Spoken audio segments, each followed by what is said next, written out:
कभी कभी ऐसा लगता है जैसे सब कुछ ठीक होते हुए भी अंदर कुछ मरता जा रहा है। तुम सुबह उठते हो लेकिन दिल नहीं करता बिस्तर छोड़ने का। काम करते हो लेकिन दिल नहीं लगता। हंसते हो लेकिन वो हंसी बस एक नकाब होती है। यही होता है इमोशनल बर्नआउट। वो थकावट जो नींद से नहीं जाती। वो दर्द जो चोट नहीं पर हर दिन महसूस होता है। वो चुप्पी जो बाहर से शांत लगती है पर अंदर चीख रही होती है। कभी खुद से पूछा है कब आखिरी बार तुमने बिना गिल्ट के सुकून से सांस ली थी? लोग कहते हैं तुम तो स्ट्रांग हो यार, तुम कैसे थक सकते हो? पर कोई नहीं समझता कि जो सबसे ज्यादा मुस्कुराता है वही सबसे ज्यादा टूटा होता है। बर्नआउट सिर्फ एग्जॉस्शन नहीं है, ये धीरे धीरे अपने ही आप से डिस्कनेक्ट हो जाने की प्रक्रिया है। तुम वो काम कर रहे हो जो कभी तुम्हें एक्साइटमेंट देता था, अब वही काम टॉर्चर लगता है। तुम लोगों के बीच हो लेकिन फिर भी अकेलापन खा जाता है। तुम खुद को मोटिवेट करने की कोशिश करते हो पर अंदर से आवाज आती है क्या फायदा? और सबसे खतरनाक हिस्सा, तुम इस दर्द के आदी हो जाते हो। तुम सोचते हो शायद यही जिंदगी है, शायद सब ऐसे ही जीते हैं। पर नहीं, ऐसे जीना सर्वाइवल है, जीना नहीं। इमोशनल बर्नआउट को पहचानो, क्योंकि जब दिल थक जाता है तो दिमाग भी साथ छोड़ देता है। और एक पॉइंट आता है जब इंसान अपनी ही फीलिंग्स को फील करना छोड़ देता है। तुम्हें क्या लगता है सॉल्यूशन क्या है? ब्रेक? वेकेशन? नहीं। सबसे पहला स्टेप है खुद से ब्रूटली ऑनेस्ट कॉन्वर्सेशन करना। खुद से पूछना क्या मैं अपनी लाइफ में सिर्फ चल रहा हूं या सच में जी रहा हूं? किसके लिए कर रहे हो ये सब? क्यों कर रहे हो? और सबसे जरूरी, कब आखिरी बार तुमने खुद से प्यार किया था? सेल्फ केयर सिर्फ बबल बाथ या नेटफ्लिक्स नहीं होता। सेल्फ केयर का मतलब है ना कहना वहां जहां तुम्हारा दिल थक चुका है, वो काम छोड़ना जो तुम्हें धीरे धीरे खा रहा है, वो लोग छोड़ना जिनके साथ रहकर तुम खुद से दूर हो गए। तुम्हारा मेंटल पीस किसी टारगेट से ज्यादा कीमती है। तुम्हारी इमोशनल एनर्जी किसी क्लाइंट, किसी बॉस, किसी रिश्तेदार से ज्यादा सेक्रेड है। तुम्हारी मुस्कान वो सिर्फ इंस्टाग्राम फोटो के लिए नहीं है, वो तुम्हारे अंदर के जिंदा इंसान की निशानी है। आज रुक जाओ, एक गहरी सांस लो, खुद को वो आराम दो जो तुम दूसरों को देते आए हो। क्योंकि अगर तुम खुद को नहीं बचाओगे तो दुनिया तुमसे सब कुछ ले लेगी और पूछेगी भी नहीं कि तुम अब कैसे हो। तुम्हारा एक छोटा सा कदम खुद के लिए एक पूरी जिंदगी बदल सकता है। बर्नआउट कोई कमजोरी नहीं है, ये एक सिग्नल है, एक आवाज है जो कह रही है अब बहुत हुआ, अब बस तुम्हारी बारी है। चैप्टर 1, अपनी थकान को इज्जत दो, इसे अनदेखा मत करो। सबसे पहले थकान को झूठी पॉजिटिविटी से ढंकना बंद करो। तुम्हें हमेशा स्ट्रांग दिखना है, हमेशा स्माइल करना है, ये किसने कहा? जब दिल टूटा हो तब भी हंसना कोई बहादुरी नहीं, अपने दर्द को इज्जत देना ही असली हिम्मत है। इमोशनल बर्नआउट तभी फैलता है जब हम अपनी फीलिंग्स को दबाते हैं। हर बार जब तुम बोलना चाहते थे मुझे रेस्ट चाहिए, पर फिर भी हाँ मैं संभाल लूंगा बोल दिया, वहीं से शुरू हुआ ये स्लो पॉइजन। नेक्स्ट टाइम जब तुम थका हुआ महसूस करो तो खुद को फोर्स मत करो नॉर्मल दिखने के लिए। रुको, सुनो, महसूस करो।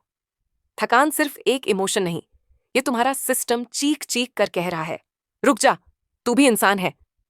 और यहीं से शुरू होता है हीलिंग का पहला स्टेप। अब सवाल ये है, जब अंदर इतना शोर है तो सुनना कैसे शुरू करें? चलिए बात करते हैं उस बारे में। चैप्टर 2, साइलेंस की ताकत। जब दुनिया चुप हो जाए तब खुद को सुनो। इमोशनल बर्नआउट का सबसे बड़ा कारण है भीतर की आवाज को दबा देना। दिन भर नोटिफिकेशंस, ईमेल्स, मैसेजेस, डेडलाइंस, हर तरफ शोर ही शोर। पर कभी खुद से पूछा है तुम इस सब में कहां हो? एक दिन बस सब बंद कर दो, फोन साइलेंट, टीवी बंद, लैपटॉप दूर, और खुद से पूछो मैं कैसा महसूस कर रहा हूं? पहले अजीब लगेगा, डर लगेगा, क्योंकि तुमने खुद से बातें करना छोड़ दिया है। पर वहीं साइलेंस में धीरे धीरे जवाब मिलने लगते हैं। तुम्हें समझ में आता है कि तुम कब थके थे, कब रोए थे बिना आंसू के, कब मुस्कुराए थे मजबूरी में। ये साइलेंस सिर्फ शांति नहीं, ये ट्रूथ का मिरर है। अब जब सच दिखने लगा है तो अगला सवाल है, अब इससे निपटें कैसे? यहीं आता है तीसरा स्टेप। चैप्टर 3, सीमाएं बनाओ। सबको खुश करने की जरूरत नहीं है। क्या तुम भी वो इंसान हो जो हमेशा हाँ कह देता है? हर फेवर, हर एक्स्ट्रा काम, हर इनविटेशन। बर्नआउट वहीं से शुरू होता है, जब तुम दूसरों की खुशी के लिए खुद को पीछे करते जाते हो। अगर मैं मना कर दूं तो लोग क्या सोचेंगे? यही सोच तुम्हारे मानसिक शांति की सबसे बड़ी दुश्मन है। सीमाएं स्वार्थी नहीं होती, वो तुम्हारे मानसिक और भावनात्मक स्वास्थ्य की रक्षा करती हैं। जब तुम किसी को ना कहते हो, तब असल में तुम खुद को हाँ कह रहे होते हो। प्रैक्टिस करो। सॉरी, मैं इस वक्त ये नहीं कर सकता। मुझे थोड़ा वक्त चाहिए खुद के लिए।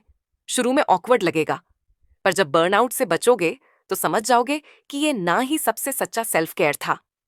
अब बाउंड्रीज बन गई, पर फिर भी अंदर खालीपन है। तो अगला चैप्टर इसी खालीपन को भरने के बारे में है। चैप्टर 4, फिर से जुड़ो, अपने दिल की खुशी ढूंढो। जब इंसान बर्नआउट होता है तो उसे अपने पैशन से डिस्कनेक्ट महसूस होता है।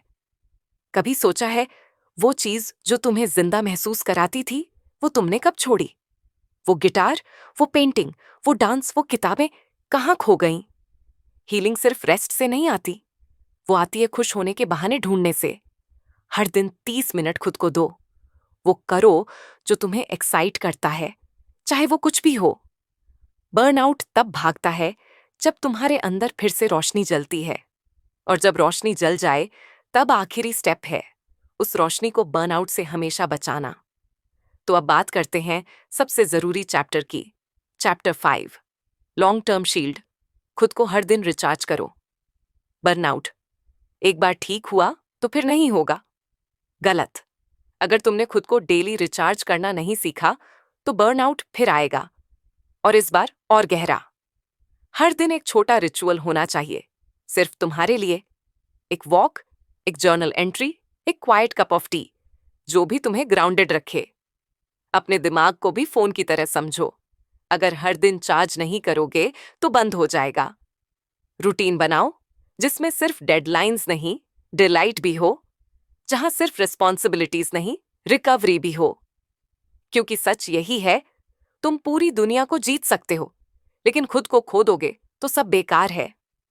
अब सवाल यह है, क्या तुम खुद को खोने से पहले खुद से मिलने को तैयार हो? बर्नआउट कोई परमानेंट रियलिटी नहीं, ये बस एक वेकअप कॉल है। अब तुम जान चुके हो रास्ता, बस पहला कदम तुम्हें उठाना है। ग्रोथ माइंडसेट चैनल पर हम ऐसे ही इमोशनल हीलिंग और सेल्फ ग्रोथ की गहराइयों में उतरते रहेंगे, ताकि तुम न सिर्फ सरवाइव करो, बल्कि सच में जी सको। ग्रोथ माइंडसेट चैनल पर ऐसे ही रॉ, रियल और हीलिंग टॉपिक्स हम हर हफ्ते लाते रहेंगे, ताकि तुम सिर्फ सरवाइव ना करो, बल्कि सच में जी सको। मिलते हैं अगली वीडियो में, पर उससे पहले आज अपने लिए थोड़ी देर बैठो, बिना गिल्ट के, बिना डर के, बस अपने साथ, क्योंकि तुम भी डिजर्व करते हो सुकून,